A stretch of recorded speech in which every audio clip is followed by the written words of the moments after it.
옛날 어느 시골에 금실좋기로 소문난 초씨 영감 내외가 살고 있었다.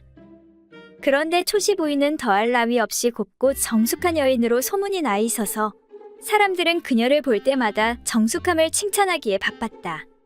그런데 어느 날부터 마을에 이상한 소문이 번지기 시작했다. 그것은 밤만 되면 초신의 집에서 젖소부인 하는 소리가 들린다는 것이었다. 마을 총각들은 모일 때마다 쑥덕거리며 이런저런 잡담을 늘어놓았지만 그러면 그럴수록 점점 더 궁금해지기만 했다. 아니 소문 들었소.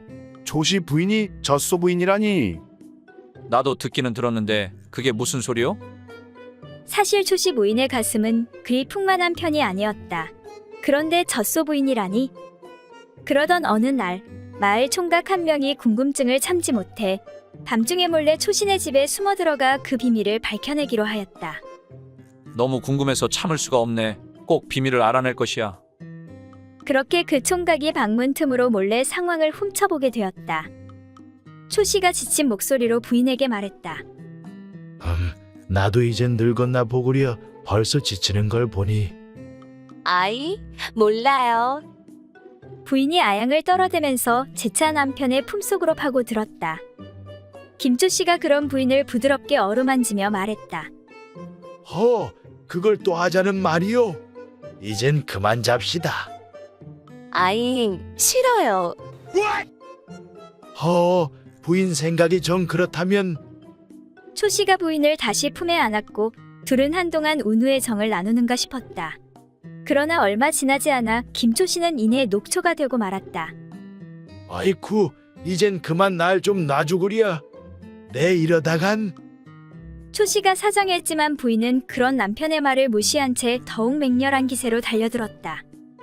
마침내 체력의 한계에 다다른 초씨 영감은 여차하면 자기가 목숨을 잃고 말겠구나 하는 생각에 그만 비명을 내지르기 시작했다. 그만하시오, 부인. 그만. 내가 졌소, 부인. 졌소, 부인. 내가 졌소, 부인.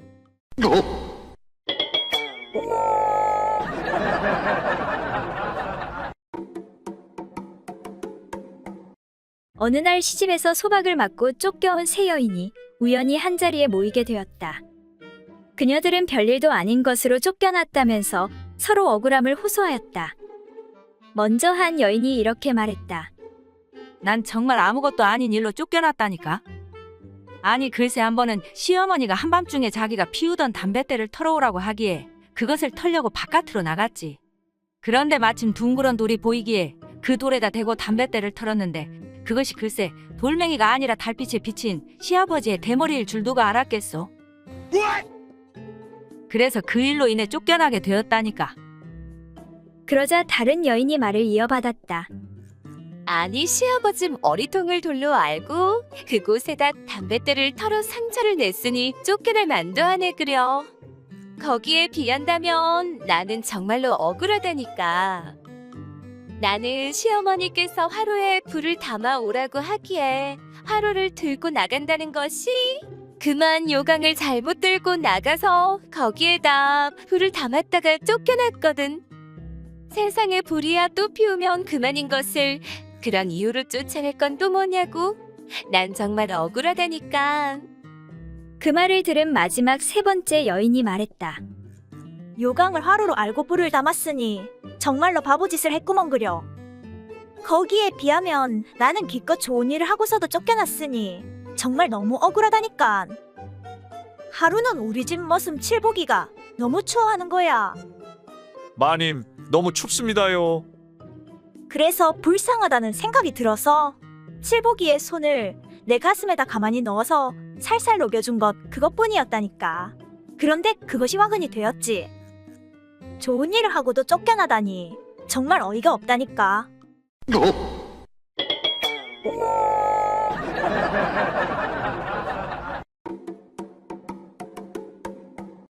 어느 날 노총각 나무꾼이 산길을 가고 있었다. 나무꾼은 선녀와 나무꾼 이야기를 떠올리며 자신에게도 언젠가 이런 행운이 찾아왔으면 좋겠다고 생각을 했다. 그런데 그때 폭포 아래에서 어떤 여자가 목욕을 하고 있는 것이 보였다. 아니 저 여자는 누구지? 혹시 선녀가 아닐까? 나에게도 이런 행운이 찾아오다니. 나무꾼은 혹시 선녀일지도 모른다는 기대에 달려가 보니 이게 웬걸 꼬부랑 할머니가 있었다. 아니 뭐야, 할머니잖아? 좋다 말았네. 실망하고 돌아서는 나무꾼에게 할머니가 말을 걸었다. 이봐요, 총각. 잠시 내 말 좀 들어봐요. 나무꾼은 시큰둥한 표정을 지으며 말했다. 뭔데요? 사실 난 하늘나라 선녀예요. 그런데 그만 옥황상제님의 노여움을 받아 이렇게 되고 말았어요. 그렇지만 젊은 남자와 이상야릇한 것을 한다면 난 다시 선녀로 돌아갈 수 있어요. 옥황상제님께서 분명히 그러셨어요. 제발 저 좀 도와주세요. 다시 선녀로 돌아가면 당신의 부인이 되어 평생 섬기며 살아가겠어요. 나무꾼이 어떻게 할지 고민하고 있는데 할머니가 다시 말했다. 보아하니 모쏠 같은데 이번 기회가 아니면 평생 혼자 살아야 할지도 몰라요. 그 말 참말이지요? 진짜죠? 그렇다면 하는 수 없군요. 나무꾼은 선녀와 결혼할 수 있다는 말에 할머니와 최선을 다해 이상야릇한 것을 하였다. 그런데 시간이 지나도 할머니에게 아무런 변화가 없었다. 할머니, 어떻게 된 거예요? 왜 안 변해요? 그러자 할머니가 다시 말했다.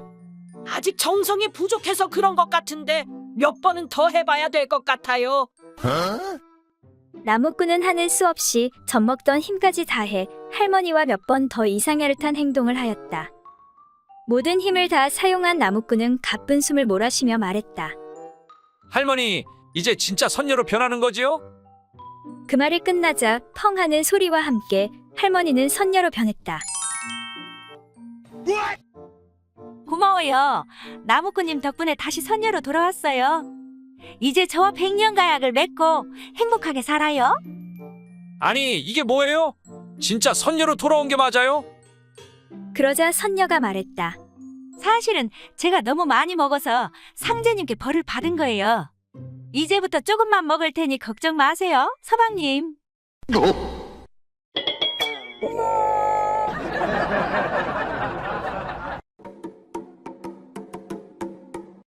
옛날 어느 마을에 관에서 잡일을 보던 한 사내가 살고 있었는데 종종 왕래하는 기름장수 여인을 보고 호감을 가지게 되어 기회를 노리고 있었다. 내 어찌 한번 저 여인을 잡아들일 수 없을까? 그러던 어느 날 집안이 비어 아무도 없는데 그 기름장수 여인이 또 오게 되었다. 이에 사내가 좋은 말로 여인을 유인하여 손을 잡고 방으로 들어가게 되었다. 정말 잘 생각했소. 절대 후회 안 한다니까. 내 극락의 맛을 보여주리다. 그런데 사내의 그 물건이 어찌나 큰지 마치 목침만 하였다. 몇 번 시도 후 여인은 능히 대적할 수가 없어 잔뜩 겁을 먹고 즐거움을 느끼지 못한 채 포기하고 도망가 버렸다. 여인은 그곳이 찢어지는 아픔을 참을 수 없어 여러 날을 쉬며 조리하였다. 그 후 여인은 종종 그 집으로 기름을 팔러 왕래하게 되었는데 그때마다 안주인만 보면 웃음이 나와 참지 못하였다. 이에 안주인이 이상하게 여겨 당신은 근래에 와서 나만 보면 웃는데 그 이유가 무엇이오? 하고 물으니 이에 기름장수 여인이 제가 사실대로 말할 터이니 그러나 죄책을 내리지는 마시오. 사실은 지난번에 이 집 바깥 양반이 부인이 집에 없을 때를 틈타서 저를 유인하여 한번 하자고 하여 거절하지 못하고 부득이 한번 허락하였어. 그런데 그 물건의 크기가 고금에도 없는 것이라 도저히 감당할 수가 없어 즐겁지도 못하고 나의 그곳만 중상을 입고 말았소이다. 그 후 부인을 볼 때마다 그 일이 생각나 나도 모르게 저절로 웃음이 나온답니다. 그런데 대체 부인은 그 큰 것을 어찌 견디시는지요? 하고 물으니 그 부인이 얼굴을 찡그리며 견디긴 뭘 견딘단 말이오? 그러니 20년째 아직 자식이 없는 것이 아니오?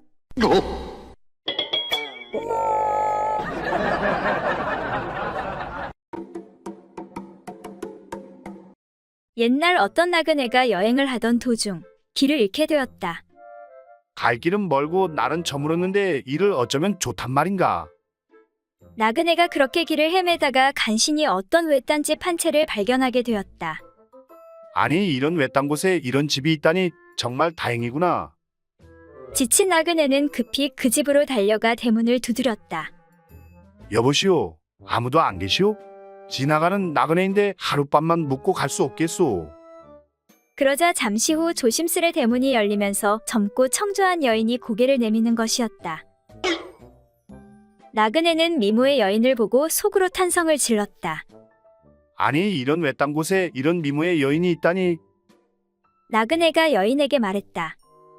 부인, 죄송하지만 지나가는 나그네이온데 갈 길은 멀고 날은 저물어서 그러는데 하룻밤만 신세를 좀 질 수 있겠습니까? 그러자 여인이 안타까운 표정을 지으며 말했다. 사정은 딱 하나. 이를 어쩌면 좋겠습니까? 지금 이 집에는 아무도 없어서 묵을 수 없사옵니다.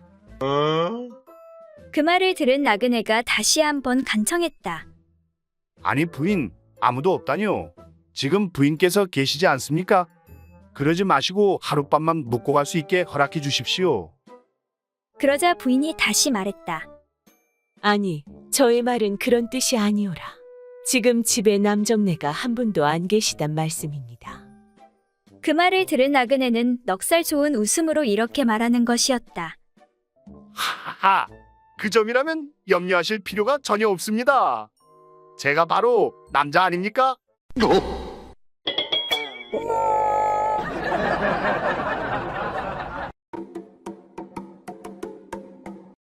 옛날 어느 마을에 호라비 달구는 하루하루 외로운 나날을 보내고 있었다. 그러다 친구 만드기를 만나는데 이봐, 만드기, 그 과부 서량댁 알지 않는가? 나 그 여인이 마음에 드는데 어쩌지? 이 사람아, 포기해. 서방 잃고 남자 보기를 돌같이 한다는 소문이 있어. 자네가 어떻게 해볼 여인이 아니야. 지조 있어서 남정네랑 말도 안 섞는다는 여자야. 거참 빵댕이가 토실토실하니 딱 내 스타일인데 자네가 좀 도와주면 될 것 같은데 어떻게 도와줄 수 없겠나? 자네 잔머리 하나는 알아주지 않는가? 잘 되면 내가 술고하게 사겠네. 그렇다면 어떻게 하면 좋을까? 그럼 이렇게 해보면 어떨까? 만드기는 달구에게 자신의 계획을 이야기하는데 정말 그게 될까? 안 되면 어쩔 수 없고 되면 좋지 뭐. 그리고 며칠 후 계시오? 안 계시오? 무슨 일로 이런 일은 시간에 오셨소? 아, 그게 오늘 밭을 갈아야 하는데 소를 좀 빌릴 수 있을까 해서 왔소. 소 말이요? 갑자기 그렇게 빌려달라고 하면 좀 곤란하오. 뭐 때문에 그러시오? 그때 방문이 열리면서 사람이 나오는데 어이, 그건 안 되지. 오늘 우리도 밭을 갈아엎어야 하는데 소를 빌려줄 수가 없으니 다른 집으로 가시게. 아니, 달구, 이 사람아, 자네가 어찌 그 방에서 나오는가? 내가 내 집 방 안에서 나오지 그럼 어디에서 나오겠는가? 남의 집일 참견하지 말고 그만 썩 물러가시게. 아니, 세상에 둘이 그렇고 그런 사이였구만. 빨리 가서 마을 사람들한테 소문 내야겠네. 이 모습을 본 과부는 나쁘끄럽고 당황스러워서 아무 말 못하고 있는데 아니, 이게 무슨 짓이오? 왜 그런 거짓을 꾸미는 게요? 이복의 서량댁, 우리네 한평생은 바람에 날리는 먼지와 연약한 풀잎 같은 거라네. 그대가 아직 젊은 나이에 무엇 때문에 혼자 이 고생을 하면서 살 것인가? 이쯤 되면 마을에 소문이 다 퍼져서 어쩔 수 없다네. 피차 우리 둘 다 외로운 팔자니 함께 해보는 게 어떻겠는가?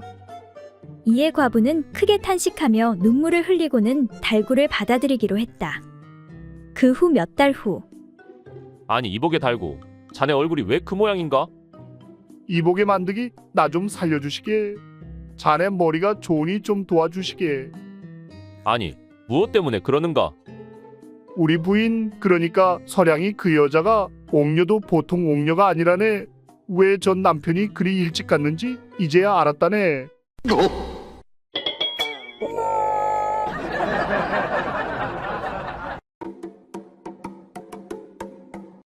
옛날 어느 마을에 가난한 과부 덕자가 어느 날 밤 한 스님에게 하룻밤 신세지게 해달라는 부탁을 받게 되었다.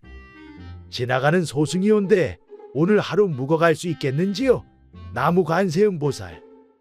스님, 죄송하온데 여자 혼자 사는 집에 방도 하나뿐이라 스님을 재워드릴 수가 없습니다. 사방이 어둡고 캄캄하니 신세 좀 지게 해주시면 그 은혜 잊지 않겠습니다. 나무 관세음보살. 이에 덕자는 딱한 스님의 사정을 거절 못하고 방으로 안내하였다. 그렇게 스님에게 따뜻한 아랫목을 내주고 자신은 윗목에 누웠는데 한밤중 스님이 몸부림치면서 덕자의 배에 발을 올려놓았다. 아, 왜 이러시지? 많이 돌아다니셔서 피곤하신가? 덕자는 두 손으로 공손하게 다리를 들어 바닥에 놓았다. 얼마 뒤 스님은 또다시 몸부림치면서 손을 덕자의 가슴에 올려놓는데 덕자는 다시 두 손으로 공손히 팔을 바닥에 내려놓았다. 다음날 아침이 되어 덕자의 아침밥을 얻어먹은 스님이 말하는데 부인, 볏짚 몇 단만 구해다 주시겠습니까? 제가 만들어야 할 물건이 있습니다. 덕자가 집 몇 단을 마련해 오자 스님은 짚을 엮어 작은 섬 하나를 만들어주며 제가 받은 대접에 대한 보답입니다. 라고 하며 떠나갔다. 덕자가 섬 안을 보니 쌀이 들어있었고 쌀을 뒤주로 옮겨 담아도 금방 다시 쌀로 가득 차는 것이었다. 그렇게 덕자는 쌀을 팔아 큰 부자가 되었다. 이 소식을 들은 이웃 마을 욕심 많은 과부 춘자도 스님을 기다렸는데 마침내 스님이 춘자의 집을 지나다 하룻밤 청하게 되었다. 지나가는 소승이 온데 오늘 하루 묵어갈 수 있겠는지요? 나무 관세음보살. 아이고 스님, 어서 오시지요. 이제나 저제나 목 빠지게 기다렸습니다. 그런데 밤이 깊어도 스님이 다리를 올려놓지 않는 것이었다. 뭐야? 이러다 날 새겠네. 에라 모르겠다. 네 다리나 내 다리나 무엇이 중헌디? 춘자는 자신의 다리를 스님 배에 올려놓는데 아이고 부인, 왜 발로 차는 게요? 말로 하시오. 스님은 춘자의 다리를 두 손으로 공손히 바닥에 놓았다. 잠시 후 춘자가 또다시 팔을 스님의 가슴에 올려놓자 스님은 또 공손히 팔을 바닥에 놓는데 잠 좀 잡시다 부인. 왜 이리 소승을 괴롭히는 게요? 다음날 아침밥을 얻어먹은 스님은 집단을 가져오라 했고 짚으로 섬을 만들어주고는 쏜살같이 떠나갔다. 그런데 섬 안에 쌀은 없고 오이와 가지만 가득하였다. 뭐여?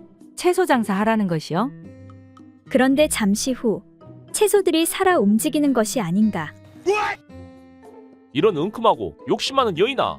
오늘부터 아주 살려달라 할 때까지 혼쭐을 내줄 것이다. 그렇게 화가 잔뜩 난 오이와 가지들은 인정사정 없이 과부를 혼내주었다. 그리고 2달 후 장터에 한 여인이 나타나는데 골라 여자에게 좋은 오이가지 팝니다. 2개 사면 3개 드려요. 그렇게 욕심 많은 과부 역시 큰 부자가 되었다고 한다.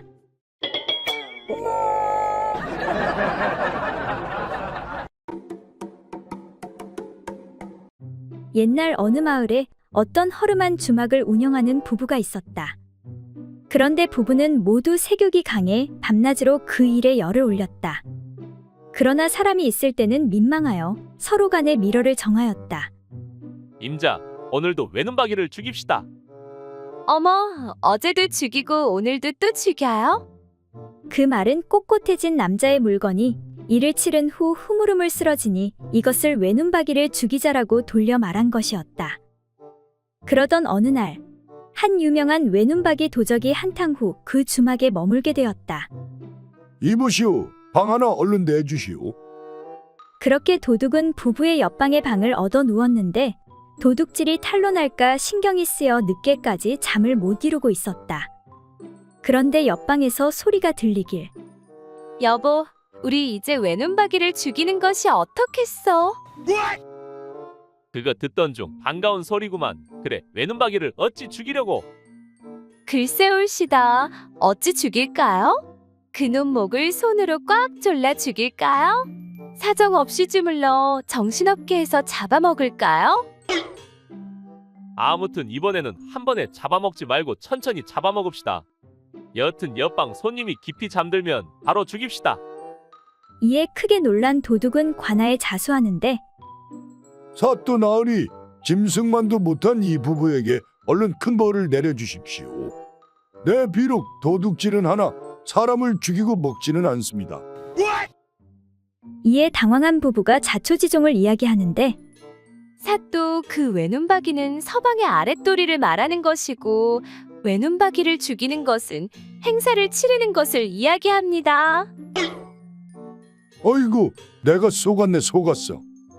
그렇게 사또는 부부에게 상을 내리는데 어쨌든 유명한 도적을 잡아왔으니 상으로 쌀 20섬과 관에 있는 최고급 장어 몇 마리를 내어줄 테니 열심히 외눈박이를 죽이도록 하거라.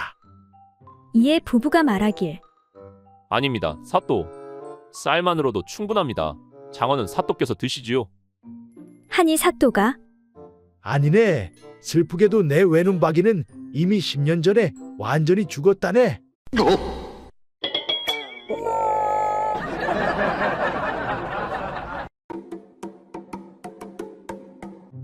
옛날 어느 마을에 장님점쟁이의 마누라가 미인이어서 이웃 사내들이 눈독을 들였다. 그런데 그 여인도 꽤나 얼굴값을 하느라고 남자를 곧잘 끌어들여 재미를 보곤 했다. 어느 날 평소 여인과 몰래 정을 통하던 머슴 하나가 여인을 만나러 왔다가 장님점쟁이가 함께 있는 것을 보고 수작을 걸었다. 영감님, 안녕하세요. 오늘은 어디 점치러 안 나가셨군요. 장서방인가? 어디 매일같이 그리 점칠 곳이 있다던가? 저 그런데 사실 오늘은 청이 있어서 왔습니다. 그래, 무슨 청인가? 제가 좋게 지내는 여자가 한 사람 있어서 잠깐 놀고 싶은데 마땅한 장소가 없어서 말입니다. 그래서 영감님 댁으로 왔습니다. 허허, 그렇단 말이지. 그건 뭐 그리 어려운 일이겠나? 우리 내외가 잠깐 피해줄 테니 놀다가 나오시게. 점쟁이가 밖으로 나가자 머슴은 여인을 안고 들어가 운후의 재미를 만끽했다. 그리고는 장님 점쟁이가 하도 어리석게 여겨져 희롱하려고 물었다. 저기 영감님, 우리 두 사람의 앞날에 대해서 점 좀 쳐주시지요. 그러자 점쟁이는 친절하게도 산통을 흔들더니 웃으면서 소리쳤다. 걱정 말게나 장서방. 천천히 하게나. 내 점을 쳐보니 그 여자의 본서방은 눈이 어두워서 아무것도 모른다네.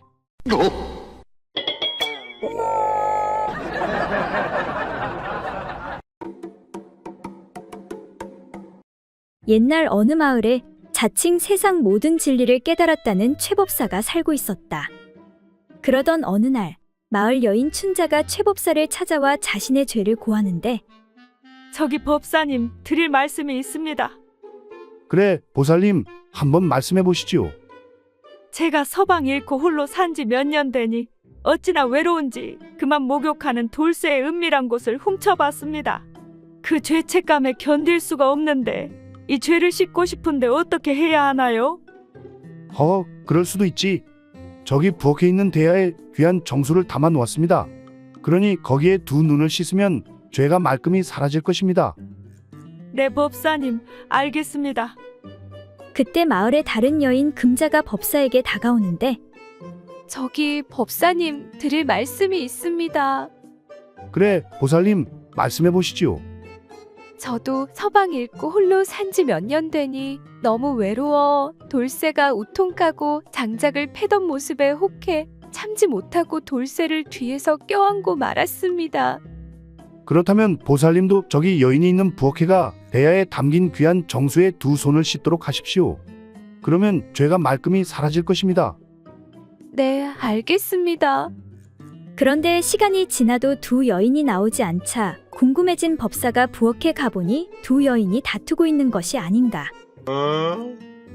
아니, 왜들 그렇게 싸우고 있는 것이오? 그게 말입니다, 법사님. 제가 두 손을 씻으러 가니 글쎄 인연이 이 귀한 정수의 방댕이를 씻고 있지 뭡니까? 그러니 이렇게 더러워진 정수에 어찌 제 손을 씻을 수가 있겠습니까? 그래서 싸우고 있던 중입니다. 눈을 씻으랬는데 어찌하여 방댕이를 씻은 것이오? 네 법사님, 사실은 돌쇠의 은밀한 부분만 본 것이 아니고 돌쇠와 분가분가를 하였습니다. 사실대로 말씀드리지 못해 죄송합니다. 처음부터 사실대로 말할 것이지. 법사님, 그럼 저의 죄는 어찌 씻나요? 다른 정수는 없습니까? 정수는 하루에 한 번밖에 쓸 수 없습니다. 그러니 내일 다시 오면 되니 염려 마시구려. 이에 춘자가 죄스러운 마음에 그러면 법사님, 이 더러워진 정수는 버리고 대야를 깨끗이 씻고 나서 돌아가도록 하겠습니다. 하니 깜짝 놀란 법사가 아니요, 됐소. 날도 어두워지고 위험하니 그냥들 돌아가시오. 네, 좀 이따 저녁도 지어야 하고 따로 쓸 때가 있어서. 그렇게 법사가 정수를 어디에 어떻게 썼는지 아무도 모른다고 한다.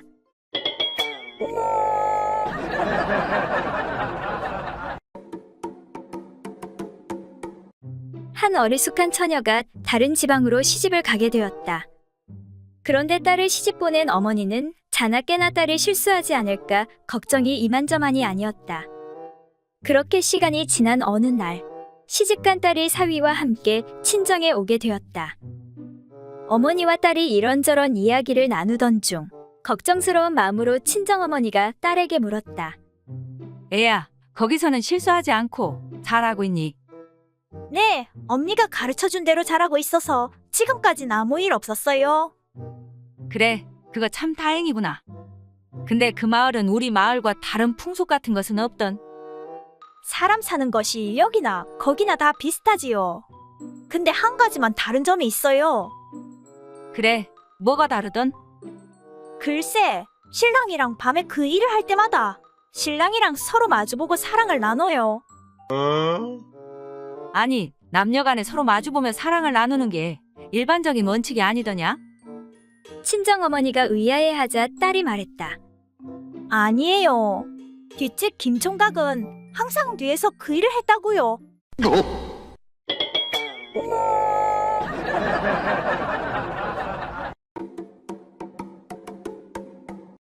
옛날 어느 고을에 조정에서 일을 하던 어리석은 이모 조관이라는 자가 있었다. 그런데 이 이모 조관은 색을 어찌나 밝히는지 여종 중에서도 반반하게 생긴 여종은 그냥 두지 않았다. 그러던 하루는 벌건 대낮임에도 불구하고 여종 하나를 이끌고 마당 정원에 파묻혀 그 짓을 하느라 여념이 없었다. 아이고, 요 이쁜 것 이리 가까이 와보거라. 나으리, 누가 보면 어쩌려고 이러십니까? 때마침 근처를 지나가던 하인들이 마당 정원에서 나무 사이로 보이는 그 광경을 잘못 보고는 집으로 침입하려는 도둑으로 오해해 소리쳤다. 야, 이 도둑놈아. 저기 도둑놈이 들었다. 저놈을 어서 잡아라. 하고는 저마다 손에 몽둥이를 들고 곧장 그곳으로 뛰어들었다. 뜻밖의 사태에 처지가 난감해진 이조관은 끼고 있던 여종을 얼른 나무 뒤로 숨겨놓고 자기는 하인들 앞으로 뛰어나와 시치미를 뚝 뗐다. 왜 이리 시끄러우냐? 아이고, 나으리, 다름이 아니오라. 방금 도둑놈이 들어온 것 같아서 그렇습니다요. 뭐라고? 도둑이 들었다니 그게 사실이냐? 도둑놈 소리에 나무 뒤에 숨어있던 여종이 놀라 튀어나왔다. 나으리, 도둑놈이 들어왔다니 그게 무슨 말씀이옵니까? 너무 무섭습니다. 그러자 곧바로 사태를 파악한 하인들은 터져나오는 웃음을 애써 참으면서 이렇게 둘러댔다. 나으리, 사실 도둑놈이 방금 전에 이 탐을 넘어서 도망쳤습니다요. 그러니 안심하셔도 되십니다.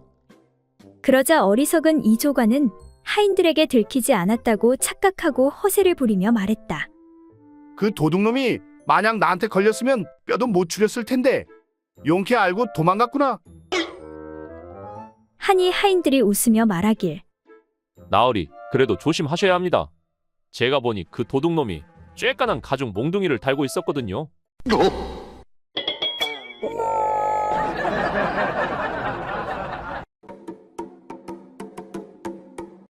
옛날 어느 마을에 한 부부가 살고 있었다.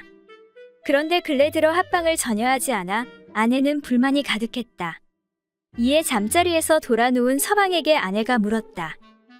아니, 서방님, 너무 섭섭합니다. 왜 그러시는가? 작년까지는 제 동굴에 그렇게 자주 드나들더니 올해는 한 달에 한 번도 드나들지 않으니 도대체 왜 그러시는 것이요? 너무 섭섭합니다. 아내의 말을 듣던 남편이 말했다. 그건 당신 동굴이 너무 깊고 넓어서 그렇소. 그리고 이미 볼 것 다 봤으니 탐험이 재미없단 말이오. 또한 한 번 탐험했던 동굴에 다시 가는 남자는 드물단 말이오. 이에 화가 난 아내가 말했다. 아니, 그게 무슨 소리예요? 그게 어찌 제 동굴에 타십니까? 동굴 탐험하는 사람의 능력이 형편없어서 그런 것 아니오. 내 동굴에는 아직도 탐험할 것이 많이 남아있단 말이오. 그게 뭔 섭섭한 소리요. 나한텐 아무 문제 없소. 다른 집 동굴 탐험은 신기하고 재미있기만 하더이다. 아니, 뭐라고요? 그러면 이때까지 다른 동굴을 탐험했단 말이오. 당신은 잘 모르나 본데 계속 새로운 동굴을 탐험하고 싶어 하는 것이 남자들의 마음이란 말이오. 그런데 서방님, 참으로 이상한 일이 있어. 아니, 뭐가 이상하다는 것이오. 이웃 사내들은 내 동굴이 신비롭고 재미있다며 벌써 몇 달째 줄 서서 탐험 중이니 말이오.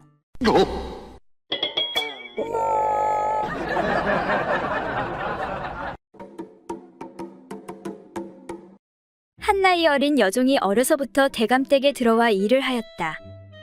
그런데 한두 해가 지나자 웬일인지 자꾸 훌쩍거리며 혼자 울곤 하는 것이었다. 그래서 대감마님이 영문을 몰라 다가가 물었다. 얘야, 무슨 일이 있길래 그렇게 혼자 우는 것이냐? 대감마님, 말씀드리기가 뭐하는데요? 어디 몸이라도 불편한 것이냐? 어려워 말고 말해봐. 괜찮다, 괜찮아.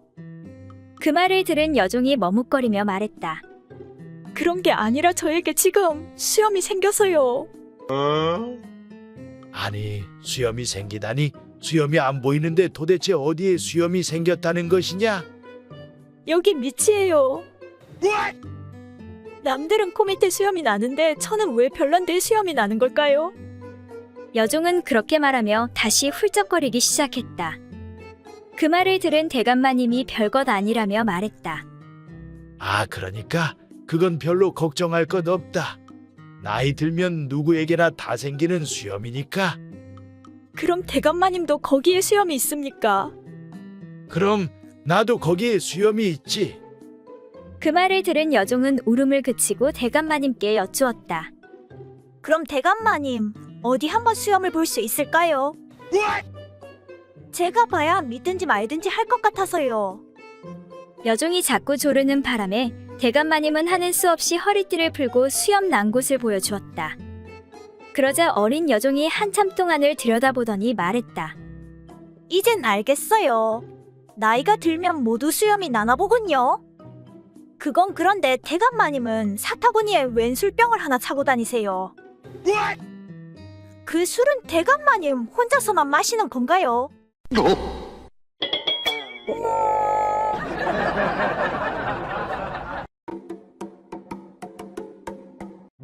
옛날 어느 마을에 인심 좋기로 소문난 대감댁 마님인 춘자가 있었다. 그녀는 여종 사머리를 무척이나 아꼈는데 그나저나 사머리 이것이 시집을 잘 가야 할 텐데 내가 한번 어떻게 엮어줘 볼까? 예, 사머라, 이리 좀 와보거라. 네, 안방마님. 부르셨습니까? 너 혹시 만나는 사내가 있느냐? 아이고 마님, 저는 이제껏 남정네 꼬랑내 한번 못 맡아봤습니다. 아이고, 이런 순진한 것. 그래, 너는 어떤 사내가 좋더냐? 너도 이제 시집갈 나이가 되지 않았느냐? 저는 그냥 밥 잘 먹고 일 잘하고 저한테 잘해주면 그걸로 충분합니다요. 으이그, 정말 아무것도 모르는 순진한 예로구나. 남정네는 자고로 밤에 불끈불끈해야. 아니다.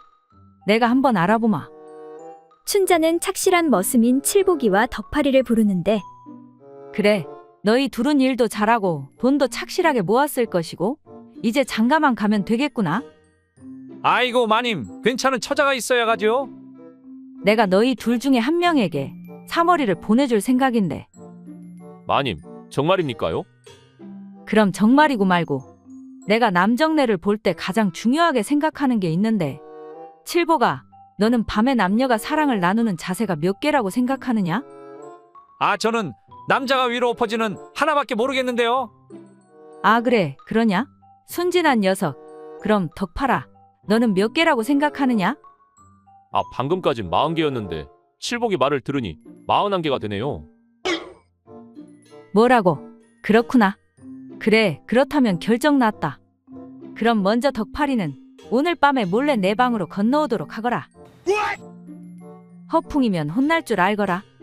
그리고 칠복이는 모레 사머리를 만날 준비하고 내일 밤에는 너도 내 방으로 건너오너라.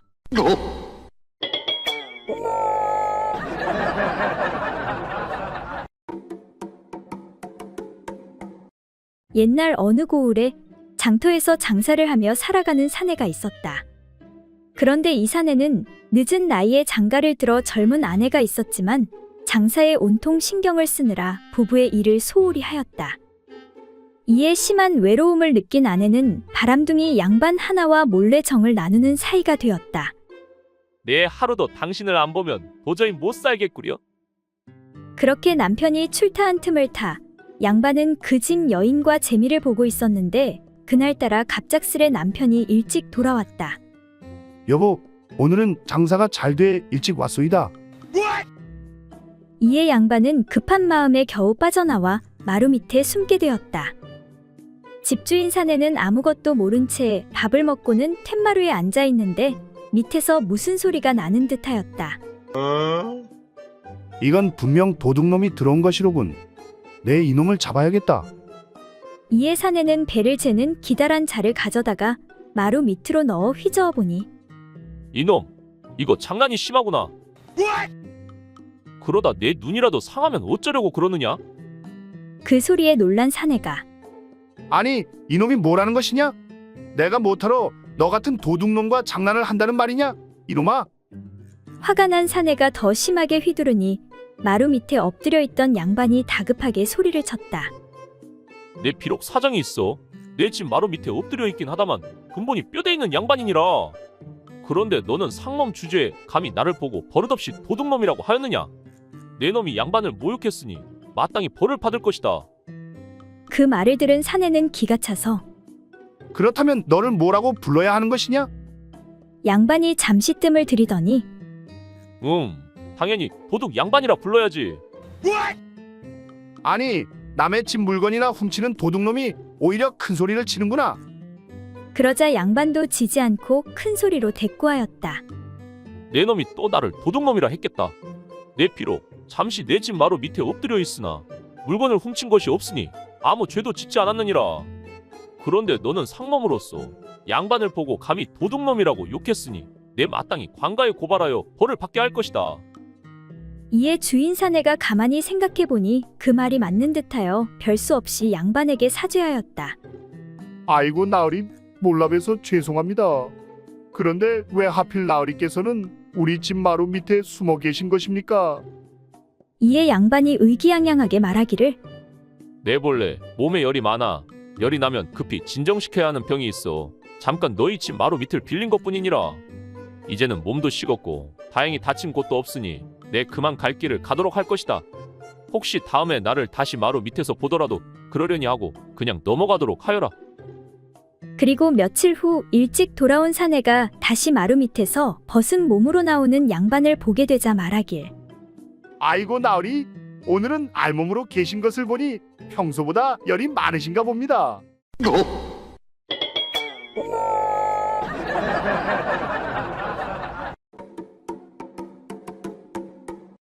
옛날 매우 나이 들어 가는 기가 먹은 재상이 있었다. 그런데 그 집에 한 어린 여종이 있었는데 손자 며느리의 교전비로 매우 곱고 아름다웠다. 그래서 늙은 재상은 그 여종을 흠모하고 사랑하는 정이 샘솟게 되어 누가 봐도 그것을 눈치챌 수 있을 정도였다. 아들 내외가 이를 알고서 부친께서 그 여종만 보면 그와 같이 귀여워하고 사랑하시니 그 아이로 하여금 하룻밤 수청을 들게 하여 위로해 드리는 것도 효성을 다하는 길이 아니겠소? 하고 상의한 뒤 그 여종에게 분부하여 너는 오늘 저녁에 대감마님을 모시고 수청을 들도록 하여라. 하고 깨끗이 목욕시켜 방 안에 들게 하였다. 그날 밤 아들과 손자가 늙은 재상을 걱정하여 방 안 동정을 살피고 있었다. 하지만 재상에 물건이 서지 않고 물러서 도무지 일이 진행되지 않았다.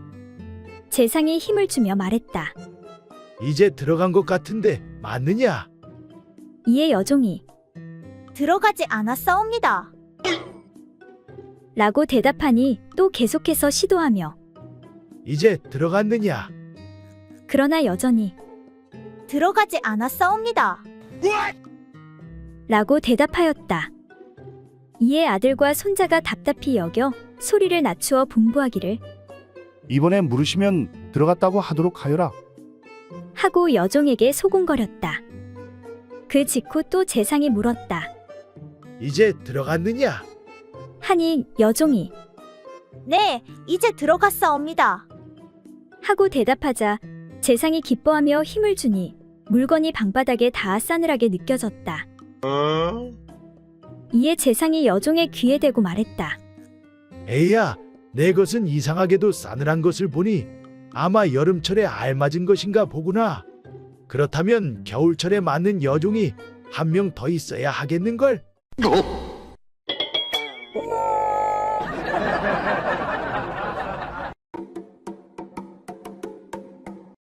옛날 중부 지방에 사는 한 젊은이가 경상도 지방으로 장가를 가게 되었다. 첫날 밤에 장모가 술상을 차려 신방에 넣어주고는 이튿날 아침 자고 나온 사위에게 장모가 웃으면서 물었다. 자네 어젯밤에 넣어준 좀 것은 잘하고 잤는가? 이 말은 장모가 어젯밤에 넣어준 술상이 보잘것없었지만 좀 먹고서 잤냐는 뜻으로 한 인사말이었다. 하지만 이 말을 중부 지방에서 온 사위는 다른 뜻으로 알아들었다. 즉, 어젯밤에 신방에 넣어준 보잘것없는 내 딸과 잠자리를 잘하고 잤는가? 라는 말로 알아들은 것이었다. 그래서 사위는 머뭇거리다가 작은 목소리로 대답했다. 예, 장모님. 어젯밤에 세 판을 하고 잤습니다. 즉, 사위는 밤새 신부와 3번의 잠자리 한 것을 그대로 말한 것이었다. 하지만 장모는 사위가 매우 어리석어 말귀를 못 알아들은 것으로 여기고 언짢아했다. 그래서 장모는 고개를 돌리고 혼잣말로 중얼거렸다. 아이고 이런, 저 사람이 우리 집 바보머슴 돌쇠보다 못하구먼. 그렇게도 못 알아들어? 이것은 사위가 집에서 일하는 머슴보다 더 어리석다고 한탄한 말이었다. 그런데 이 말을 들은 사위는 장모가 밤새 3번 했다는 말에 대해 겨우 그것밖에 못했으니 정력이 너무 약해 돌쇠보다 못하다고 꾸짖는 것으로 잘못 알아들었다. 이에 참다 못한 사위가 장모에게 화를 내면서 항의하듯 말했다. 장모님, 그 돌쇠란 녀석이 어떤 놈인지 모르겠지만은 저는 장가 오느라고 며칠 동안 잠도 제대로 못 잤고 또 멀리서 말을 타고 몇백 리 길을 와서 지친 몸으로 피곤한데 첫날 밤에 내리 3판을 했으면 많이 한 것이지 그게 어찌 부족하단 말입니까? 이에 크게 놀란 장모는 어이가 없어 웃으면서 말했다. 그래, 자네가 아무리 그래도 돌쇠보단 나은 것 같구먼. 내 미안하네 그려. 그런데 이때 옆에 있던 바보 돌쇠가 말하는데 마님, 섭섭합니다요. 그저께 밤에 5번이나 해드렸는데 말입니다.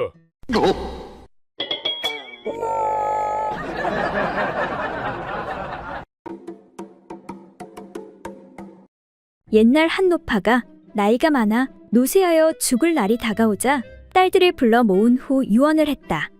내가 죽어 저승에 가게 되면 너희들에게 소원이 이루어지게 해줄 테니 각각 소원을 말해보거라. 이에 큰딸이 먼저 말하는데 엄마, 남자에게는 전혀 쓸모없는 것이 하나 달려있으니 그것은 바로 방울주머니예요.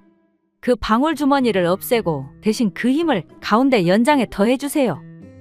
이렇게 말하니 노파가 그렇지 않다고 하며 이거사, 무슨 소리냐? 그렇지 않다. 저울대에도 추가 있어야 균형이 잡히는 법. 방울주머니는 저울의 추와 같은 구실을 하니 그것을 없애면 연장이 균형을 잃어 비틀거리니 그 소원은 들어줄 수가 없다. 이어 둘째 딸이 말하기를 엄마, 남자의 연장이 힘이 빠져 축 늘어지지 않고 항상 빳빳하게 힘이 있게 해주면 좋겠어요. 이 말도 노파는 역시 거절하면서 얘야, 그러면 안 된단다. 활도 늘 팽팽하게 메어두면 활의 힘이 약해져서 못 쓰게 되는 것처럼 그것도 늘 빳빳하면 힘이 약해진단다. 그러니 내 소원도 들어줄 수가 없구나. 다음으로 셋째 딸이 말하기를 엄마, 나는 남자의 양 엉덩이에 손잡이처럼 뿔이 붙어 있으면 좋겠어요. 그러면 흥이 오를 때 그 뿔을 잡아당기면 훨씬 좋을 것 같아요. 이 말에 노파가 열을 올리며 말하길 그래, 그거 참 좋겠구나. 내 아비 엉덩이에 그런 뿔이 있었으면 얼마나 좋았을꼬. 흥분한 노파는 이를 악물고 손잡이를 당기는 신용을 해보이며 내 그 소원은 꼭 이루어지도록 해주마. 끝으로 막내딸이 말하는데 엄마, 나는 남자의 엉덩이에 꼬리가 달려있으면 좋겠어요. 그러면 위아래 어디든 한 번에 할 수 있잖아요. 이 말을 듣고 다시 흥분한 노파는 그만 곧 쓰러져 운명하고 말았다.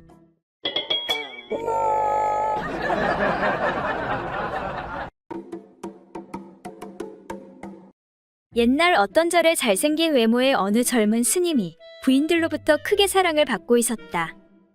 스님, 시간 어떠시오? 내 오늘 긴히 상의할 일이 있는데. 내가 오늘은 좀 바쁜데 말이오. 그러지 말고 우리 집에 한번 들르시오. 그런데 그 중에서도 미모가 빼어난 어떤 부인네가 있어 스님과 자주 만나고 있었다. 스님, 너무 오래간만이 아니요. 어서 시작하시지요. 그 부인은 매번 너무나도 정열적인 나머지 젊은 스님의 몸은 날이 갈수록 수척해져 갔다. 그날도 아름다운 부인을 만나 재미를 보기 위해 마을에 내려갔던 젊은 스님은 일을 마치고 산으로 올라오고 있었다. 그런데 올라오는 길에 이웃 절에 머무르고 있는 절친한 스님을 만나게 되었다. 자네 참 오래간만이네. 그런데 모처럼 안해보는 젊은 스님의 안색이 몹시 초췌해진 것을 눈치챈 이웃 절의 스님이 놀라며 말했다. 아니, 자네 얼굴이 도대체 왜 그 모양인가? 무슨 일이 있는 겐가? 무슨 일은 무슨 일, 별일 없다네. 내 보아하니 자넨 부처님께서 금하도록 한 쾌락에 지나치게 의지하고 있는 모양이군. 좀 삼가하지 그러게나. 그렇게 지나치게 빨려 들어가다가는 자네 몸도 나만하지 않겠네 그려. 그러자 젊은 스님은 몹시 심각한 표정으로 이렇게 대꾸하는 것이었다. 그건 그렇지만 자네 말하긴 쉽지만 행하기는 어렵다는 말 잘 알지 않겠는가? 그러니까 여자라는 것이 마치 비렁뱅이 같다네 그려. 사철 그릇을 내밀고 있으니 낸들 어쩔 도리가 있겠는가?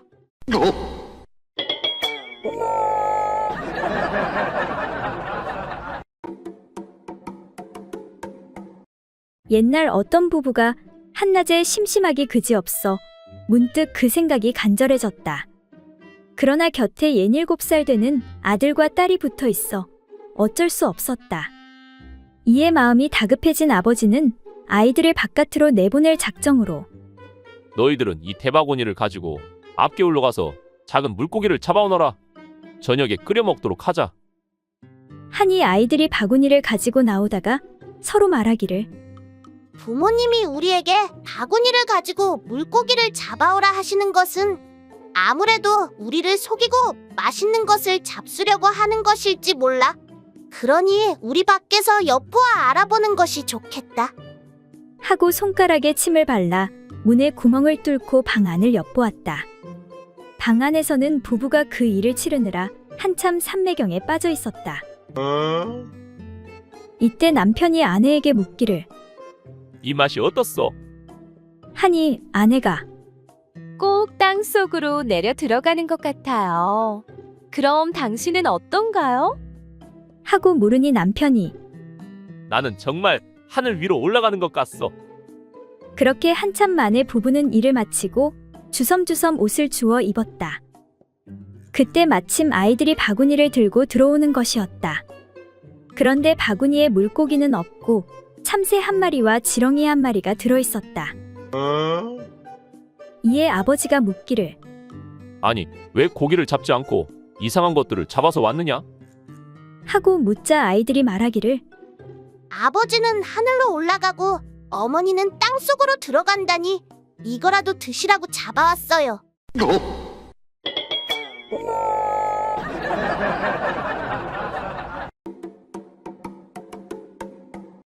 옛날 어느 마을에 여러 명의 촌사람이 각자의 밭에서 김을 메고 있었다. 그런데 맨 위쪽에 있는 밭에서는 젊은 부부 단둘이서 호젓하게 김을 메고 있었다. 그때 아래쪽 밭에서는 여러 명이 큰 소리로 웃으며 떠들어대는 것이었다. 그 이야기의 대부분은 음담패설이 아니면 육담으로 해악과 풍자였다. 한마디로 음욕을 자극하는 말들이었다. 그 말을 들은 젊은 아내가 남편에게 넌지시 말하길. 당신은 저 소리가 안 들리나요? 무슨 소리 말이오? 이 길고 긴 한여름에 피곤과 졸음을 잊고 일을 하기에는 저보다 더 좋은 일이 없지요. 허허, 글쎄. 헌데 당신은 왜 그렇게 입을 봉하고 있는 거예요? 아침을 자시지 않았나요? 아니면 기운이 없으신가요? 어서 한마디 농담이라도 해보세요. 아무리 온종일 헛된 수작만 해봐야 혀끝만 아프고 헛된 수고만 할 뿐이오. 아니, 그러면요? 나야말로 황혼이 지나면 집으로 돌아가 그 길로 말이 아닌 실제로 행할 것이오. 에그머니나. 그런 다음 서로 격동하는 소리가 소 9마리가 진흙을 밟는 것과 같이 행한 후에야 우리 둘이 모두 만족할 것이오. 남편의 말에 아내는 호미를 내던지고 가서 남편의 등을 어루만지며 감탄하길. 당신에게는 실로 대적할 수가 없구려? 천하의 무적이세요. 천하무적. 그렇게 날이 저물어 부부는 집으로 가게 되었다. 아이고, 이 웬수야. 소 9마리는커녕 병아리 1마리보다 못하니 내가 못 산다 못 살아.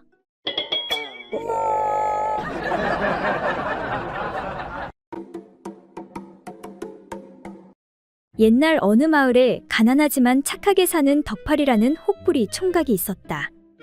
어느 날 산에 나무하러 간 덕팔이는 날이 어두워져 집에 가려는데 비가 쏟아지는 것이었다. 덕팔이는 어느 허름한 집 한 채를 발견하고 그곳에 몸을 피했다. 아이고, 갑자기 무슨 비가 이렇게 오는 거야? 여기서 잠시 쉬었다 가야겠구나. 심심해진 덕팔이는 노래를 부르기 시작했다. 달아 달아 밝은 달아, 얼씨구나 절씨구나 이 태백이 놀던 달아. 그런데 잠시 후 도깨비가 덕팔이 앞에 나타났다. 내 이놈 방금 노래를 부른 게 내 놈이냐? 아이고, 죄송합니다 도깨비님. 도깨비님이 주무시고 계시는지도 모르고 한 번만 용서해 주십시오. 저는 이만 가보겠습니다. 가긴 어디가? 내 들어보니 노래를 잘하던데 노래의 비결이 무엇이냐? 얼마 후면 팔도 귀신 노래자랑이 있거든. 내가 거기 한번 나가보려는데. 그 말에 덕팔이는 순간 번뜩이는 생각이 들었다. 아, 그건 말입니까? 바로 이 턱에 달린 노래 방울 주머니 때문에 노래를 잘 부를 수가 있습니다. 오호, 그렇단 말이지. 그럼 그 주머니를 나에게 넘기거라. 그렇다면 내가 금은보화를 주겠다. 정말이십니까? 도깨비는 그렇게 혹주머니와 돈주머니를 교환하였다. 그렇게 덕팔이는 혹도 떼고 큰 부자가 되었다. 한편 이 소식을 들은 이웃 마을 욕심 많은 혹부리 총각은 며칠 후 그 허름한 집으로 달려가 노래를 불렀다. 얼씨구 절씨구 아리랑 쓰리랑 아라리가 났네. 그러자 잠시 후 들었던 것처럼 도깨비가 나타났다. 내 이놈 방금 노래를 부른 게 내 놈이냐? 네, 그렇습니다. 그래, 노래를 잘 부르는 비결이 무엇이냐? 네, 그건 바로 이 턱에 달린 노래 주머니 때문입니다. 아니, 뭐라고? 내 이놈 어디서 거짓말이냐? 내 며칠 전 너처럼 혹 달린 놈에게 쏘가 큰 돈 주고 노래 주머니를 샀는데 귀신 노래자랑에서 예선 탈락했다. 이놈아. 그런데 어디서 거짓부렁이냐? 아이고, 도깨비님 잘못했습니다. 살려주십시오. 또 날 속이려 하다니 내 도저히 내 놈을 용서할 수가 없구나. 전번 놈에게서 쏘가 받은 혹을 내 놈에게 달아줄 테니 양물에 혹 2개를 달고 살 거라. 이놈아. 아이고, 도깨비님 잘못했습니다. 용서해 주십시오. 아직 장가도 못 간 총각인데 혹이 2개면 영원히 혼자 살아야 합니다. 그렇게 욕심 많은 혹부리 총각의 애원에 도깨비가 측은한 생각이 들어 그래 좋다. 니놈이 직접 속인 것도 아니니깐. 정말입니까? 그럼 용서해 주시는 것입니까? 어허 이놈, 용서해주면 내부는 어떻게 풀란 말이냐? 네, 그럼 어떻게 하실 겁니까?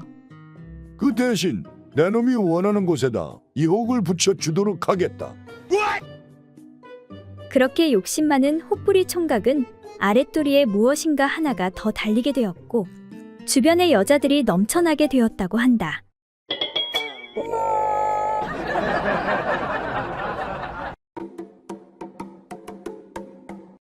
옛날 어느 마을에 선비 곽첨지가 큰 돈이 생겨 장에 가기 위해 갈티제를 넘으려 산허리를 돌자 어떤 여인이 바위 위에 앉아 헛기침을 하며 인기척을 내었다. 어흠. 깜짝 놀란 곽첨지가 가슴을 쓸어내리며 역정을 내자 여인은 배시시 웃었다. 아니, 댁은 뉘신데 거기 그러고 있는 것이오? 백년 묵은 여우가 아니니까 무서워 마십시오. 하면서 바위에서 내려와 곽첨지를 뒤따라왔다. 왜 나를 따라오시는 게요? 나 혼자는 무서워서 이 채를 못 넘겠어. 곽첨지가 힐끗 보니 여인의 얼굴이 곱상하기 이를 데 없었다.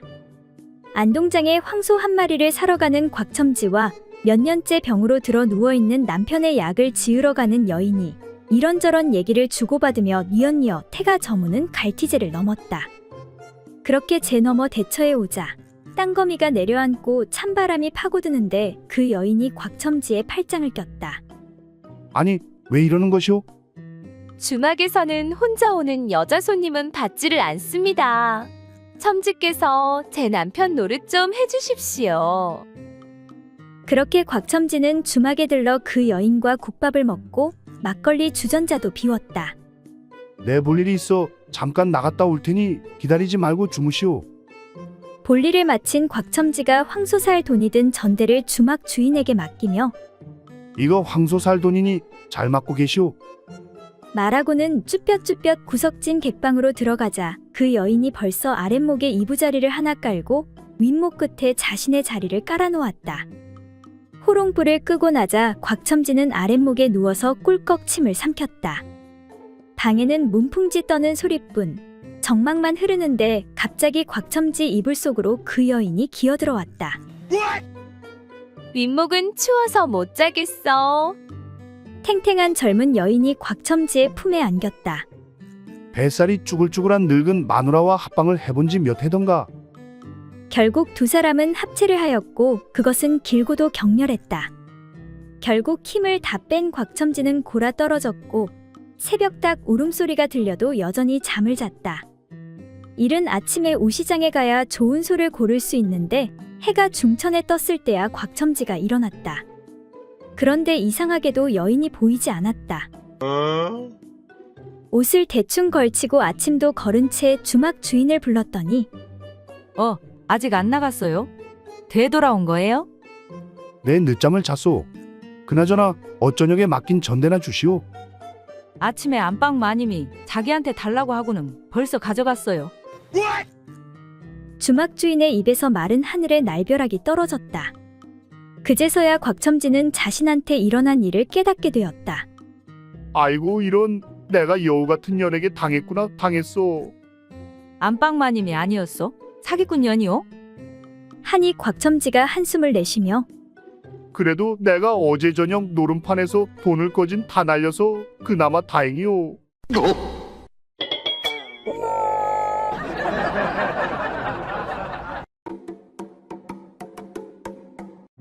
옛날 어느 마을에 봉숙이는 오랜만에 저작거리를 돌고 있었다.